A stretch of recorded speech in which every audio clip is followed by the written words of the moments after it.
하나님의 말씀은 미가서 2장입니다. 미가서 2장입니다. 그들이 침상에서 죄를 꾀하며 악을 꾸미고 날이 밝으면 그 손에 힘이 있으므로 그것을 행하는 자는 화 있을진저.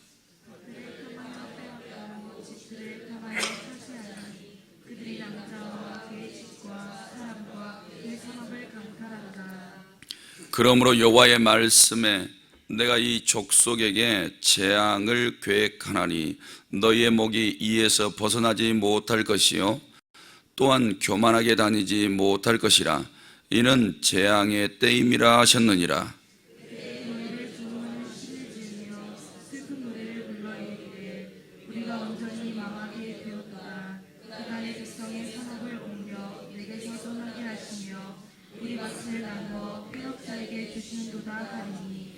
그러므로 여호와의 회중에서 분깃에 줄을 댈 자가 너희 중에 하나도 없으리라.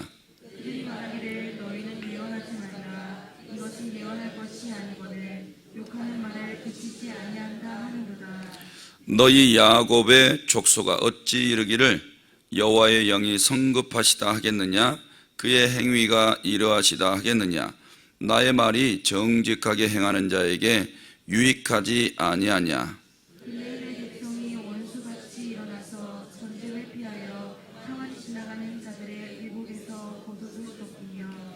내 백성의 부녀들을 그들의 즐거운 집에서 쫓아내고 그들의 어린 자녀에게서 나의 영광을 영원히 빼앗는도다.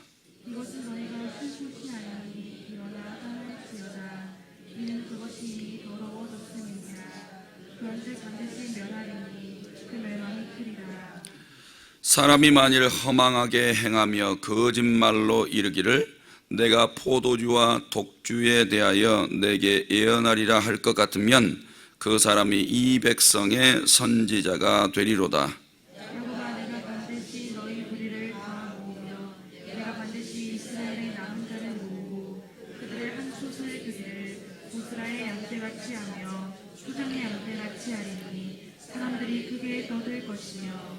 길을 여는 자가 그들 앞에 올라가고 그들은 길을 열어 성문에 이르러서는 그리로 나갈 것이며 그들의 왕이 앞서가며 여호와께서는 선두로 가시리라. 아멘. 이렇게 고백하시겠습니다. 하나님 사랑합니다. 하나님 사랑합니다. 주일에도 새벽기도 하신 성도님들에게 하나님께서 복을 갑절이나 주시기를 주님의 이름으로 축복합니다. 담임 목사님 이렇게 엑스레이 아마 찍어보신 것 같아요. 그러니까 지금 기간이 지난 만큼 뼈가 조금씩 잘 안 물어가신다고 소식 들었습니다. 위에서 계속 기도해 주시고 주일에는 이제 설교를 하실 것 같아요. 주일에는 아직도 부담스러운 상황이시긴 하지만 너무 또 자리를 오래 비워두실 수가 없기 때문에 설교를 하시게 됩니다. 위에서 기도 많이 해주시기를 바랍니다. 이제 새벽 기도, 금요 철야 기도에는 목사님께서 이제는 괜찮다, 내가 할 수 있다, 이때까지는 당분간은 제가 할 것 같습니다. 오늘 본문 1절에서 3절은 압제자에 대한 징책입니다. 4절에서 5절은 슬픈 노래를 이야기하고 또 6절에서 11절은 거짓 선지자들을 꾸짖는 내용이고 12절에서 13절은 야곱의 회복을 약속하고 계시는 장면입니다. 지금 미가 때 우리가 1장에서 대충 배웠죠. 요담, 아하스, 히스기야 시대, 남유다 이런 세 왕이 걸쳐서 지나가는 그 기간 동안 미가가 사역을 한 겁니다. 북이스라엘도 예언을 많이 하고 있죠.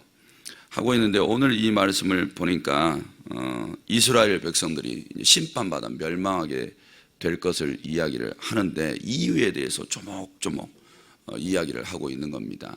그래서 하나님께서 오늘 이 말씀을 보면 하나님께서 이스라엘에게 기대하시고 이루고 싶어 하시고 목적하는 계획들, 이런 것들을 또 들여다보게 되는데, 오늘 이 말씀을 배우시면서 우리가 가정에 돌아가면 가정이 어떠해야 맞는가, 하나님이 우리 가정에게 기대하시는 게 뭘까, 이런 것까지 배울 수가 있는 겁니다.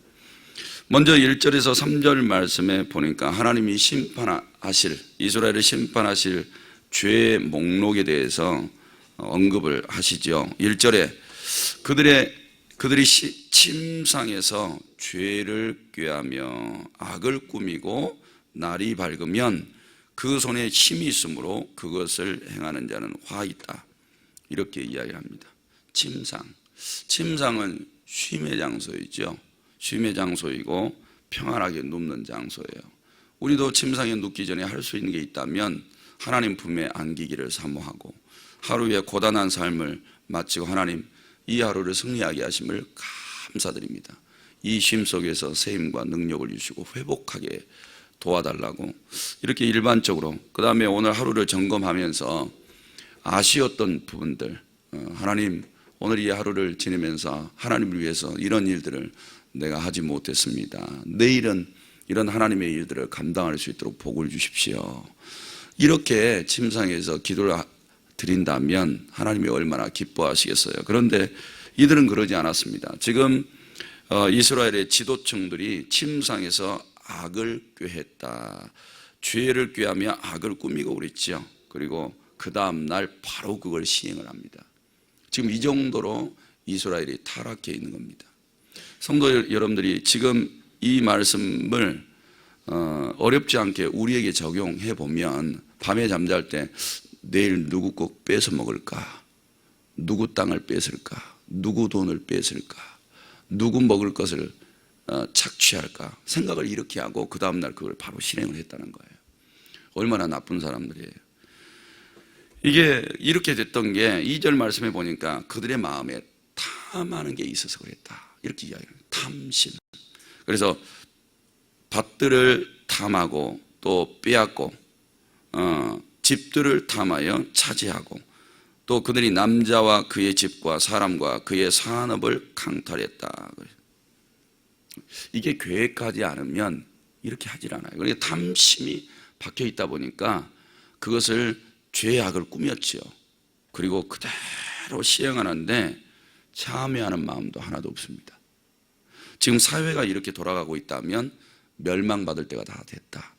내 개인이 만약에 이런 사람이라면 반드시 하나님이 친다, 이런 것들을 기억하셔야 됩니다. 3절에 보니까 그러므로 여호와의 말씀에 내가 이 족속에게 재앙을 계획하나니 너희의 목이 이에서 벗어나지 못할 것이요 교만하게 다니지 못할 것이라, 이는 재앙의 때임이라. 그래서 하나님이 준비하신 게 재앙이라는 거예요.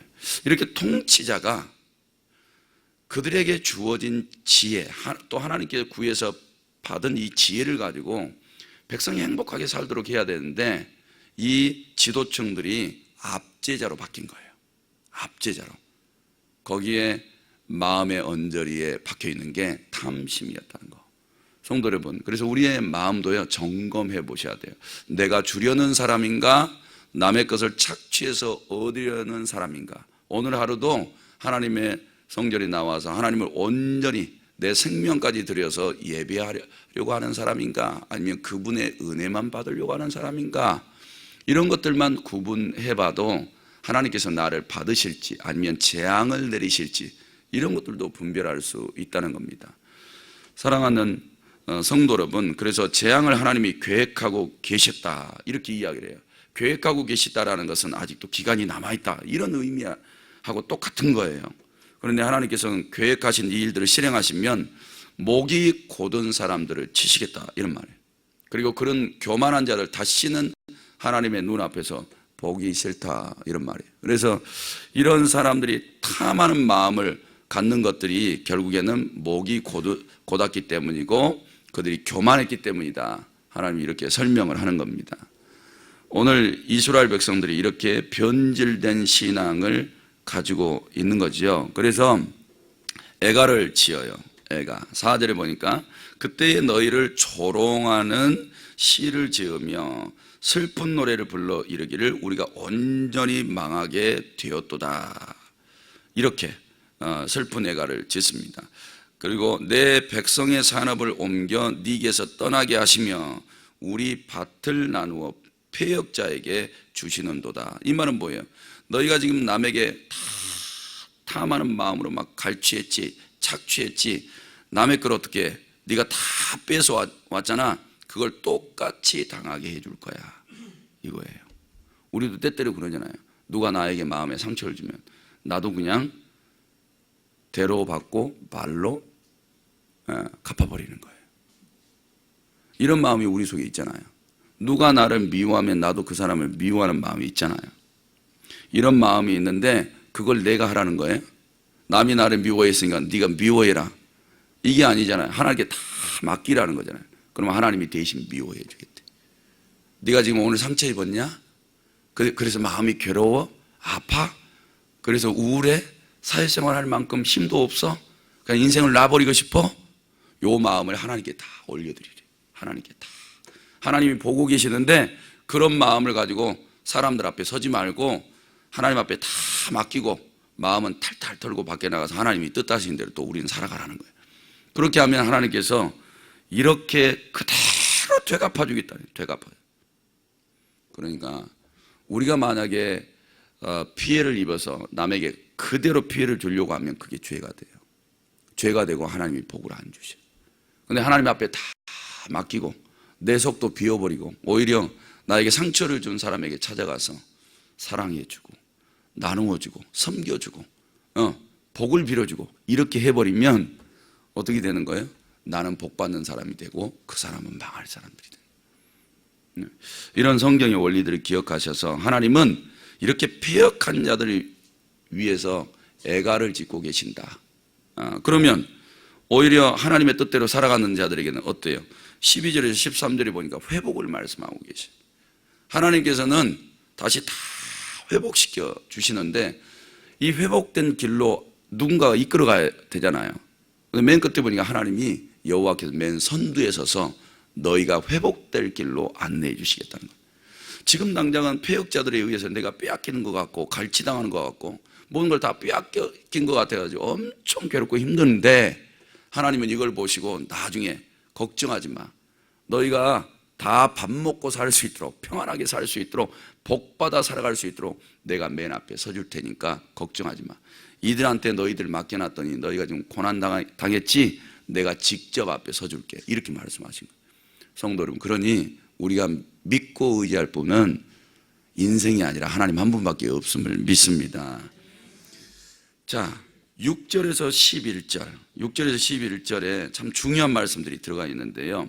거짓 선지자들을 꾸짖는 내용이에요. 6절에 그들이 말하기를 너희는 예언하지 말라 그랬어요. 예언하지 말라. 왜냐하면 미가와 같은 참 선지자들은 하나님의 말씀에서 떠나간 자들에 대해서 굉장히 징계와 채찍을 말씀하셨어요. 책망하셨다고요. 그런데 이런 말을 듣기가 싫은 거야. 거짓 선지자들과 통치자들과 이렇게 마음의 탐심을 쫓아서 살아가는 자들은 참된 예언을 듣기 싫었어요. 그래서 선지자들에게 미가와 같은 선지자들에게 더 이상 예언하지 말라고. 우리 들을 마음 없으니까 얘기하지 말라고. 만약에 한 번만 더 얘기하면 가만히 두지 않을 거라고. 절대 예언하지 말라고. 이 정도까지 된 거예요. 그래서 7절에 너희 야곱의 족속아 어찌 이르기를 여호와의 영이 성급하시다 하겠느냐, 그의 행위가 이러하시다 하겠느냐, 나의 말이 정직하게 행하는 자에게 유익하지 않겠느냐. 이 말은 뭐예요? 하나님은 정직한 자들을 위해서 심판을 예고하시는 거예요. 심판을. 그러니까 하나님이 지금 심판을 예고를 하시는데 이게 굉장히 성급하게 이루어질 거예요. 그런데 어떻게 하나님을 성급하다 하겠느냐? 하나님은 정직한 자들의 편인데 그들을 지키시고 그들을 보호하시고 그들을 살리셔서 그들에게 은혜와 복 주시려면 그들은 하나님이 지켜주셔야 되잖아요. 그러면 심판이 속히 와서 참된 예언을 듣지 않고 오히려 폐역자가 되어 있는 그들을 쳐버리셔야 정직한 자들이 살 거 아니에요. 그러나 하나님은 정직한 자들의 편이에요. 모든 만민을 다 불쌍히 여기시죠. 죄로부터 돌이키기를 바라지만 그들 때문에 정직한 자들이 괴로움 당하는 거 용납하지 않으신다. 그래서 우리가 오늘 이 정직이라는 것이 이 이스라엘 지도층에서 다 깨져버렸어요. 선지자들도 전부 다 거짓말 치면서 먹고 사는 거예요. 완전히 종교적인 정직과 사회적인 정직이 다 깨져버린 거예요. 이 사회에서. 그게 어떻게 지금 나타나냐면 8절부터 돼요. 근래에 내 백성이 원수같이 일어나서 전쟁을 피하여 평안히 지나가는 자들의 의복에서 겉옷을 벗기며, 그렇죠. 내 백성이 하나님 앞에 원수같이 일어나서 전쟁을 피해서 편히 지나가는 사람들의 의복 중에서 겉옷을 빼앗아 버려요. 겉옷은 가난한 서민들은 이불로 썼습니다. 이불. 밤에 덮을 것이 없으니까 그 이불을 빼앗아 버렸어요. 그 다음에 9절에 보니까 내 백성의 부녀들을 그들의 즐거운 집에서 쫓아내버렸어요. 그 다음에 어린 자녀에게서 나의 영광을 영원히 빼앗아 버렸어요. 이렇게 지금 폐역했다 이 말이에요. 사랑하는 성도 여러분, 이스라엘 백성들은 일반 국가가 아니에요. 하나님의 통치를 받는 신정국가예요. 신정국가는 일반 사회 정의보다 더 엄밀하고 엄중하게 하나님의 법과 정의와 질서를 따라 살아가야 돼요. 그런데 이 신정국가가 완전히 타락했어요. 일반 국가보다 더 타락해져 있는 거예요. 그래서 하나님은 본질에 대해서 이야기해요. 내가 너희 가나안 땅에 갔다가 살게 했지. 왜 그곳에서 살게 했는 줄 아니? 너희가 애굽에서 종살이 했잖아. 그래서 내가 너희를 쉬게 해주고 싶었어. 그래서 너희를 가나안 땅에 갖다 둔 거야. 그리고 가나안 땅에서 내 말만 잘 들으면 너희도 잘 먹고 잘 살고 너희 후손과 너희 다음에 올 모든 세대들에게 평안하게 복받아서 그곳에서 참된 쉼을 얻고 살아가도록, 그래서 내가 가나안 땅에 갖다 둔 거야. 그랬는데 너희는 그 땅을 어떻게 만들었냐? 10절에 보니까 이것은 너희가 쉴 곳이 아니니, 쉬지 못할 장소로 만들어버렸어요. 하나님은 가나안 땅에 살고 있는 모든 사람들이 평안한 쉼을 받기를 원했어요. 그런데 어때요? 전쟁을 피해서 그나마 평안한 마음으로 가난한 속에서 살아가는 그들의 겉옷까지 빼앗고, 여인네들의 즐거움도 빼앗고, 어린 자녀들, 하나님께서 주신 모든 영광을 영원히 다 빼앗아 버렸어요. 얼마나 잔인무도합니까? 그래서 이 가나안 땅이 본래 주는 의미, 참된 쉼이 있는 그 땅이 고난의 땅, 슬픔과 괴로움의 땅으로 만들어버린 거예요. 이게 지금 폐역한 정치꾼들과 타락한 거짓 선지자들과 종교인들이에요. 사랑하는 성도 여러분, 그래서 가정은 쉼의 장소예요. 고단한 인생이 모여서 쉬는 장소, 거기서 기뻐하고 즐거워하고 하나님이 주신 영광을 맛보는 장소 말이죠. 근데 집에 들어가면 고단해. 행복이 없어. 기쁨이 없어요. 항상 불만족이야. 부부는 계속해서 싸우고 다투고 괴로움의 장소. 그건 가정이 아니에요.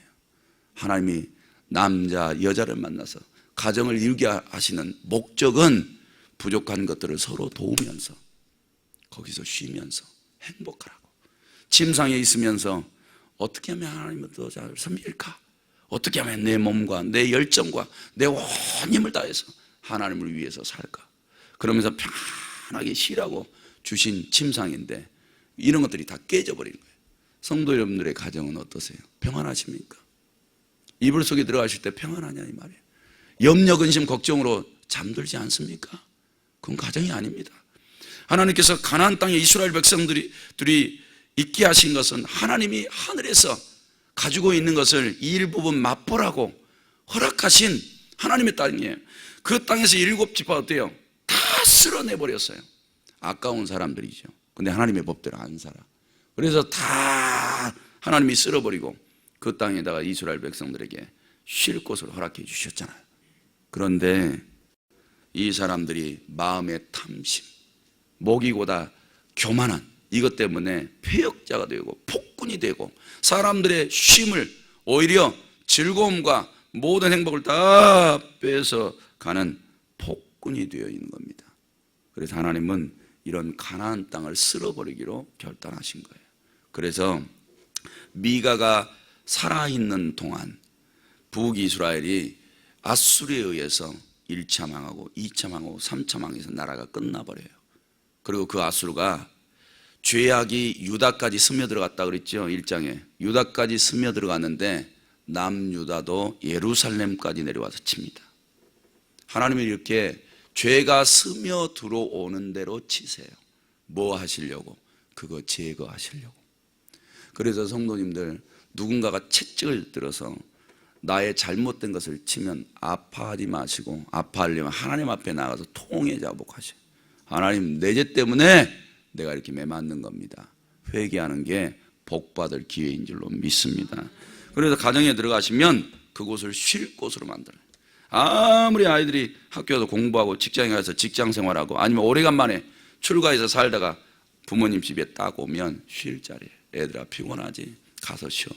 우리 처갓집에 내려가면요, 장모님이 일본으로 빨리 들어가, 저 작은 방에 들어가서 누워 빨리, 피곤하지? 얼른 가서 누워. 얼마나 감사한지 몰라. 목사도 아니면서 목사를 어떻게 이렇게 잘하는지 몰라요. 예. 그래 나 들어가면요, 세상 간지 모르고 몇 시간 동안 자버려요. 딱 일어나면 암탉 잡아놓으셨어.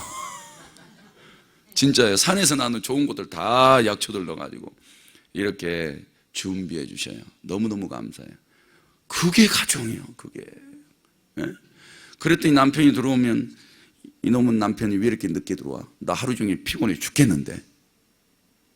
그래가지고 남편을 또 괴롭게 만들어. 그러면 남편이 뭐가 돼요? 폭도가 되는 거예요. 폭도가. 절대 그러지 마세요. 내가 조금 고난하지만 남편이 들어오든 애들이 들어오든 쉼의 장소, 행복하게 웃을 수 있는 장소, 그런 장소로 아내가 만들어놔야 남편과 자식들이 알아서 행복을 주는 거예요. 알아서. 그러니까 성도 여러분, 쉼의 장소로 꼭 만드시기 바랍니다. 그렇게 못 만들면 10절 중반절에 이렇게 이야기를 했어요. 그것이 이미 더러워졌음이니라. 예, 가나안 땅이 이미 더러워져 버렸대요. 그래서 북이스라엘부터 하나님이 친다라는 거예요. 그런즉 반드시 멸하리니 그 멸망이 그리라. 사람이 만일 허망하게 행하며 거짓말로 이르기를 쭉 이렇게 이야기를 하죠. 하나님이 다 쳐버리시겠다. 성도 여러분, 얼마나 안타깝습니까? 하나님 눈에는 각 가정들이 들여다보실 때 그곳에 쉼과 평안함이 없으면 이미 더러워졌다라고 보고 계세요. 더러워졌으니까 평안함을 만들지 못하는 거예요. 내 생각이 악하고 교만하고 오만하고 마음이 온갖 탐심과 욕심들이 있기 때문에 더러워져 있는 거예요. 가정에 들어가시면 세상의 욕심 다 버려요. 내가 가정에게 바라는 것도 다 내려놔요. 쉼을 위해서 수고하세요. 끝까지. 그렇게 하시면 은혜와 복된 가정이 되실 줄로 믿습니다. 그래서 12절과 13절에 이 말씀이 너무 고마운 거예요. 하나님께 너무 감사한 거예요. 왜냐하면 이스라엘의 지도층들은 사람을 망하게 했어요. 이 가나안 땅을 더럽게 했어요. 그래서 사람들에게 평안함을 다 걷어가 버렸죠. 그래서 하나님이 직접 선두에 서주시겠대. 얼마나 감사한지 몰라요. 그래서 성도들이 어디를 가든지 성도들이 선두에 서 계시면 양들을 푸른 초장으로 쉴만한 물가로 인도하는 그런 리더자가 되셔야 돼요. 그래서 자녀들은 나는 엄마 아빠를 너무 잘 만났어. 엄마 아빠하고 사니까 너무 행복해. 먹는 것도 너무 감사하고 입는 것도 너무 감사하고 교육받는 것도 감사하고 이렇게 부모님 덕택에 출가해서 행복하게 사는 것도 너무너무 감사하고 진짜 좋은 리더자예요. 교사도 마찬가지예요. 우리 교사가 어떤 선두에 서 있느냐에 따라서 우리 선생님 참 잘 만났어. 선생님 말씀 드리면 꼭 하나님을 직접 만나는 것 같아. 살아계신 것 같아. 나는 선생님을 너무 잘 만났어. 나도 인생을 이렇게 살아가야지. 이런 사람이 선두에 서야 된다는 거예요. 그리고 오늘도 하나님을 예배할 때 마찬가지예요. 우리 교회 오래되신 분들이 예배자의 선두에 서 계셔야 돼요. 예배는 이런 겁니다. 이렇게 하나님을 경외하는 겁니다. 이렇게 선두에 서 계셔야지. 뒤에 들어오신 분들이 이야, 예배는 저런 거야. 저래야지 하나님이 받으셔. 내가 정말 교회 잘 만났네. 이게 이렇게 되는데 앞에 서 계신 분들이 모범으로 안 보이면 뒤에 따라가신 분들이 엉망진창이 되고 더러워질 텐데 그런 인생 봐도 뻔하잖아요. 그 앞에는 책막 채찍밖에 준비된 게 없다고요. 성도 여러분, 오늘도 도전 받으시고 언제나 우리에게 주시는 이 안식, 오늘은 안식일이잖아요. 영적 안식일. 주님이 십자가를 치르시고 다시 부활하셔 주신 선물. 그러니까 우리의 마음속에 하나님 앞에 나가서 참된 경외심을 가지고 하나님을 높여드리시고 가정에 딱 들어가면 참된 평안과 쉼이 있게 만드세요. 그곳에 하나님이 복의 복을 부어주실 줄로 믿습니다. 기도드립니다. 하나님 고맙습니다. 감사드립니다. 빈손 보이지 않고 11조 감사, 사업장 감사, 일천 번제물 제목 드렸습니다. 우리 하나님 받으시고 하늘 곳간에 쌓아 주옵소서. 이것이 성경에 약속하신 대로 복이 되어져서 이 땅에서 가난과 고난을 벗어나 부유한 중에 하나님 사랑, 이웃 사랑 베풀며 살게 하옵소서.